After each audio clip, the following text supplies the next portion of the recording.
वैशाख मास महात्म का 22वां अध्याय है।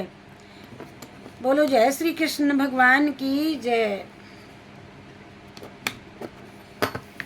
व्याध कहने लगा कि हे महात्मा, मैं अत्यंत दुर्बुद्धि और पापी हूँ। हे दया के सागर, अब मुझ पर ऐसी कृपा करो कि जिससे अब मेरी बुद्धि दूषित होकर के खोटे कर्मों में न जाए। अतः आप मुझे उपदेश दीजिए। और व्याध के कुछ वचन, ऐसे वचन सुन करके मुनि ने उनको धन्य धन्य कहा और फिर उनको उपदेश देते हुए बोले कि हे व्याध, यदि तू शांति की इच्छा करता है तो वैशाख के धर्मों का पालन कर। हे व्याध, यहाँ पर धूप अत्यंत तेज है, न छाया है न पानी है। इस कारण चलो कहीं दूसरी जगह जल पी करके और छाया में बैठ करके स्वस्थ चित्त से तुम्हारे सामने पाप नाशक महात्म का मैं वर्णन करूंगा। तो व्याध हाथ जोड़ करके कहने लगा कि यहाँ से थोड़ी दूर पर एक निर्मल सरोवर है, जहाँ वह फलों से लदे हुए अनेक कैथ के वृक्ष हैं। वहाँ निश्चय ही चित्त प्रसन्न होगा। और व्याध की ये बात सुन करके शंख मुनि उनके साथ में चल दिए। और थोड़ी दूर पर जाकर के उन्होंने देखा कि निश्चय ही एक निर्मल सरोवर है। मुनि ने उस सरोवर में स्नान किया और फिर देव पूजन का व्याध के लाए हुए श्रमनाशक मीठे कैथ के फल भी खाए।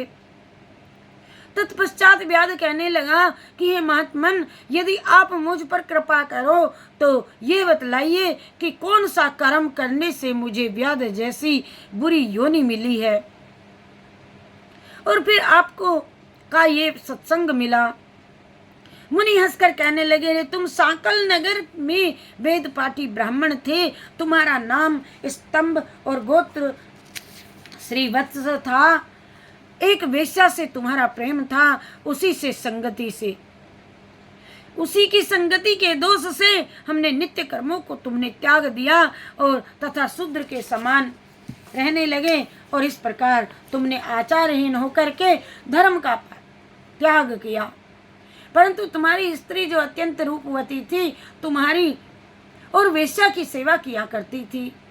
तुम दोनों पलंग पर सोते और वो नीचे सोती, तुम्हारे पैर धोया करती तथा तुम दोनों की आज्ञा का पालन किया करती।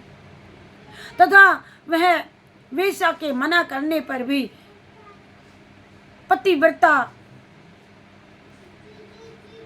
वेश्या सहित तुम्हारी सेवा करती थी। एक दिन तुमने भैंस का दूध और मूली खाई तथा तिल भी खाए। इस अपत्य भोजन से तुमको दस्त और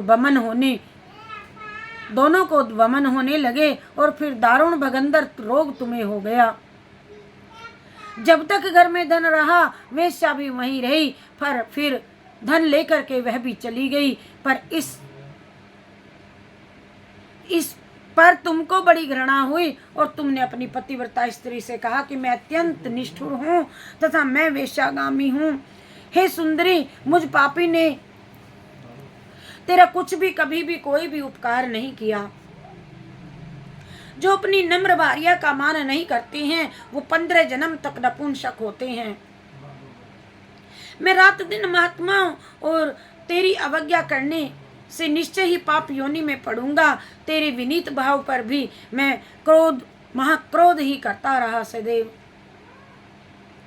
इस प्रकार कहने पर वह तुम्हारी स्त्री हाथ जोड़ करके कहने लगी, स्वामी आप ऐसा क्यों कहते हैं? मैंने आप पर कभी क्रोध नहीं किया। यदि मुझको कुछ दुख भी हुआ तो मेरे कर्मों का ही तो फल है। मुझे कुछ भी हुआ ये तो मेरा प्रारब्ध। यदि मुझको कुछ दुख प्राप्त हुआ ये सब मेरे कर्म हैं। तुम मेरे प्रति दीनता और लज्जा मत करो। जो स्त्री अपने पति के क्रोध को सहन करे वही साध्वी है। ऐसा कह करके वह अपने पिता और भाई के घर से कुछ धन ला करके तुम्हारी सेवा करती रही। दिन रात मल मूत्र धो करके तुमको शुद्ध रखती, वह कीड़े आदि तुम्हारे निकालती। रात दिन नींद आदि त्याग करके अपने भर्ता के दुख से दुखी होकर के कहती, हे पितरेश्वरो, तुम मेरे पति को रोग से मुक्त करो तथा मेरे पति को पापहीन करो। तब महात्मा देवल बैसाख में गर्मी के मारे संध्या समय तुम्हारे घर में आए और तुमको देख करके, उनको देख तुम्हारी स्त्री ये कहने लगी कि अब वैद्य मेरे घर आए हैं, अब इनके द्वारा मेरे सब काम सफल हो जाएंगे, मेरे पति का रोग नष्ट हो जाएगा। अब तक वैद्यों ने मुझको ठग लिया और उनके चरण धोकर तुम्हारी स्त्री ने अपने सिर पर वह चरणोदक छिड़क लिया और महात्मा को गर्मी से व्याकुल देख शरबत पिलाया और दूसरे दिन प्रातः वह महात्मा चले गए। इधर तुमको सन्नीपात हो गया और जब तुम्हारी स्त्री ने तुमको त्रिकुटा पिलाया तो तुमने उसकी उंगली को काट लिया, तभी तेरे दांत बिछ गए और उंगली तेरे मुख में रह गई।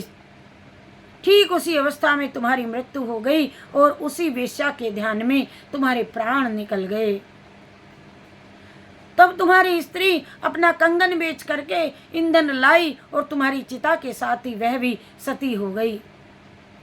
इस प्रकार सती होने तथा बैसाख में शरबत पिलाने तथा चरणोदक सिर पर छिड़कने से वह तो सदगति को प्राप्त हो गई और यद्यपि तेरे सब पाप नष्ट हो गए, परंतु अंत समय वेश्या का ध्यान करने से तूने व्याध के घर में जन्म लिया।